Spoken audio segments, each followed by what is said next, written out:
सवेरा, पहले तो आपसे पाकिस्तान टीम के हवाले से तो बात करनी है, मगर उससे पहले Rohit Sharma breaking this record. मगर 15 साल लाला ओडीआई में रिटायर हुए 10 साल गुजर गए आपको, एंड 15 साल लग गए दिस सिक्सेस, ओडीआई सिक्सेस का रिकॉर्ड तोड़ने में। क्या कहना चाहेंगे इस बारे में और रोहित शर्मा के बारे में? सवेरा बस ये देखो, पहले फास्टेस्ट सेंचुरी का रिकॉर्ड टूटा, वो भी 17-18 साल मेरे ख्याल में, या 19 साल, पता नहीं कितने साल मेरे साथ रहा।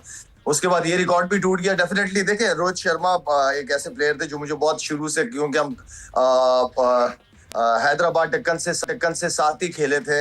आईपीएल जब पहला सीजन में खेला था, और उस लड़के के अंदर जो उसको मैं प्रैक्टिस सेशंस या अपने साथ जब मैं और वो मैच में बैटिंग करते थे, तो उसकी क्लास बड़ी अलग नजर आती थी, और मुझे वहां लगता था कि ये लड़का इंडिया से एक दिन लाजमी खेलेगा। तो वो खैर एक आउटस्टैंडिंग क्रिकेटर, नो डाउट सवेरा, रिकॉर्ड्स होती टूटने के लिए। और आई थिंक रोहित एक बहुत बड़ा क्रिकेटर, जिसको मेरे ख्याल में, मैं समझता हूँ कि रोहित और विराट के ये दो एक ऐसी बैकबोन है इंडिया टीम की बैटिंग लाइनअप की। तो आई थिंक एक होती रिकॉर्ड टूटने के लिए, लेकिन अच्छी बात ये कि जो प्लेयर मुझे पसंद है उसी प्लेयर ने रिकॉर्ड तोड़ा है, तो टूटते हैं बस रिकॉर्ड।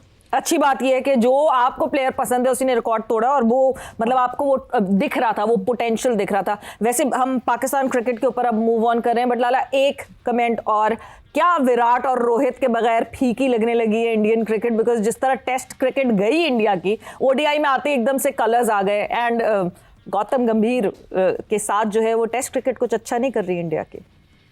आई थिंक जिस तरह स्टार्ट लिया था गौतम ने, नजर आ रही थी चीजें। होता ये है सवेरा कि जब आप बिल्कुल आपके अंदर ना एक ऐसी चीज आ जाती है कि जो आप समझ रहे थे कि जो दूसरे कह रहे हैं वो बकवास कर रहे हैं, और मैं जो कर रहा हूँ वो सब कुछ ठीक कर रहा हूँ, तो इंसान गलत होता है, बाद में रियलाइज होती हैं चीजें। लेकिन मैं समझता हूँ कि हमेशा कहता रहा हूँ कि इंडिया की जो हमेशा से बैटिंग की जो बैकबोन है, वो विराट और रोहित शर्मा जो है, ये बैकबोन है। और ये एक तरीके से आप एक ही साथ एक दो नामों को इस तरह टीम से नहीं निकाल सकते। आप उनको रखते हो ताकि दूसरे लड़के जो यंगस्टर्स आ रहे हैं उनको सीखने का मौका मिले, एंड देन फिर आप उनको जो इंपॉर्टेंट मैचेस होते हैं उसमें आप खिलाते हो।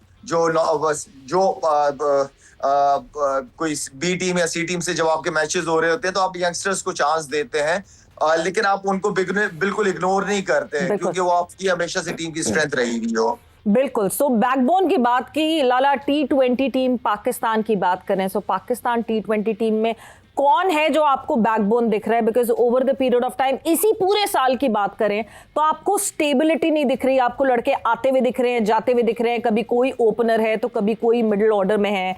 मतलब हमने न्यूजीलैंड के अगेंस्ट खेला तो हम मोहम्मद हारिस और हसन नवाज से ओपन करवा रहे थे, मगर जैसे जैसे साल गुजरता गया उनका नंबर भी हम गिराते गए, और नंबर गिराते गिराते वो टीम से बाहर भी हो गए। सवेरा, जिसको मैं हमेशा से एक पाकिस्तान टीम के अगर मेरी नजर में कोई मैच विनर है, वो है फखर जमान।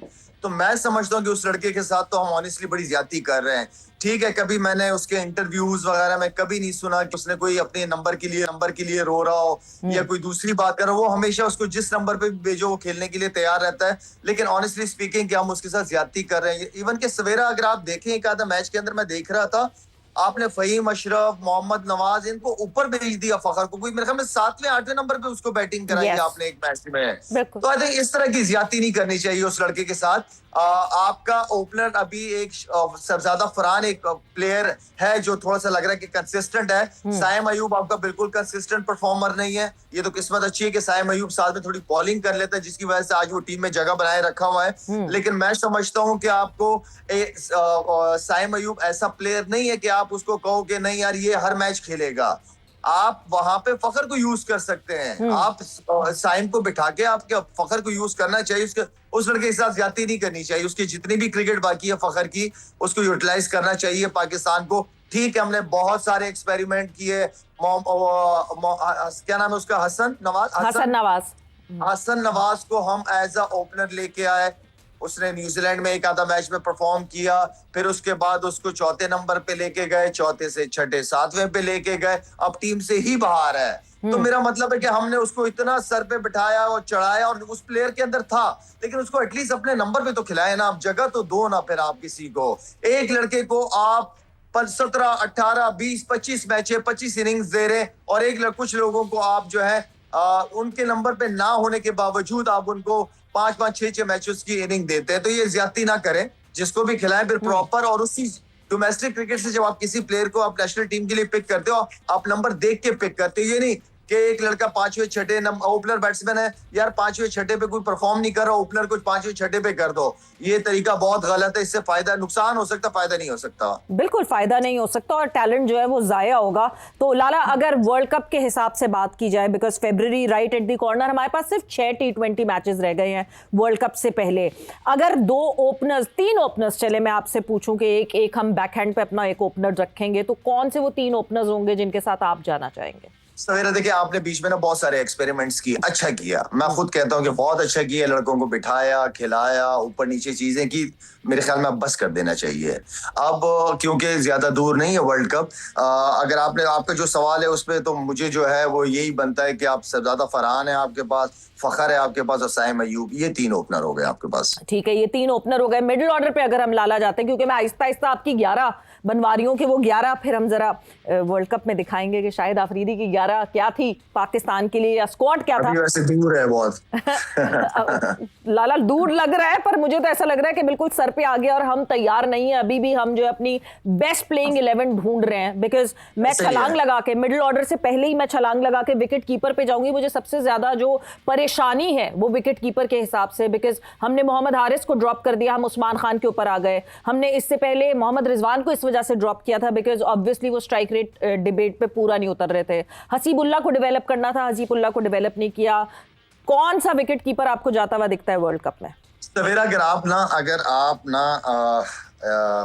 अगर आप बाबर को लेके आ सकते हैं T20 के अंदर, तो मेरे ख्याल में बाबर के साथ ना रिजवान की भी जगह बनती है। अगर बाबर को आप लेके आ रहे हो, ठीक है, तो फिर रिजवान भी इतना बुरा नहीं है, ठीक है। ओके। असल जो मैं हमेशा बात करता रहा हूं सवेरा, कि क्या हमारे पास पीछे ऐसे प्लेयर हैं जो बाबर, रिजवान इनकी जगह पकड़ सके। चांसेस दिए, लेकिन रिजल्ट वो नहीं निकला।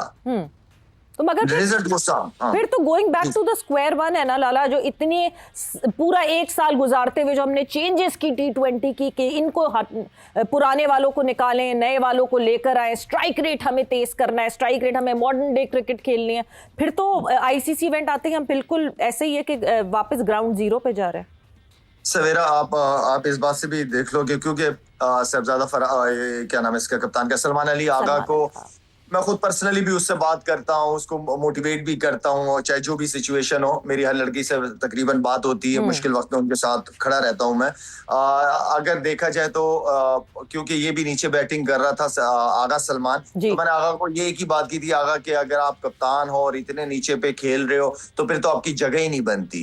अगर आपने खेलना है तो अपने आप को एज अ कैप्टन लीड करो और आगे खेलो। चौथे नंबर की पोजीशन बहुत इंपॉर्टेंट पोजीशन है। आप सर्कल भी जाता है, आपको 8 रन, 7 रन, बीच में 9 रन, ये इस तरह करके आपने रन रेट को लेके चलना पड़ता है आपको। तो उसके लिए उसको अपने गेम को थोड़ा और पॉलिश भी करना पड़ेगा, उसको और शॉट्स डेवलप करने पड़ेंगे वर्ल्ड कप से पहले। उम्मीद करता हूं कि यही कप्तानों को यही आगे लेके चलेगा चीजों को, लेकिन उसको जो है वो टीम को आगे से फ्रंट से लीड करना पड़ेगा अपनी जबरदस्त परफॉर्मेंस से और अपनी अच्छी कप्तानी से। क्योंकि कप्तानी के अंदर मैं देख रहा हूं कि जहां मुश्किल सिचुएशन, प्रेशर आ जाता है, वहां पे डिसीजंस लेना और फिर डिसीजन लेके उसको जो है ना, मतलब जो भी डिसीजन ले उस सिचुएशन के हिसाब से बैक करें, तगड़ा डिसीजन ले, वहां पे गलतियां ना करें। पास में बहुत गलतियां करते रहे कि जहां थोड़ा सा प्रेशर आया, हमें पता ही नहीं चल रहा कि किससे बॉलिंग करानी और किससे नहीं करानी, कौन हमारा मेन बॉलर है और कौन सेकंड ऑप्शन है, तो वो गलतियां हमने की हैं। ठीक है।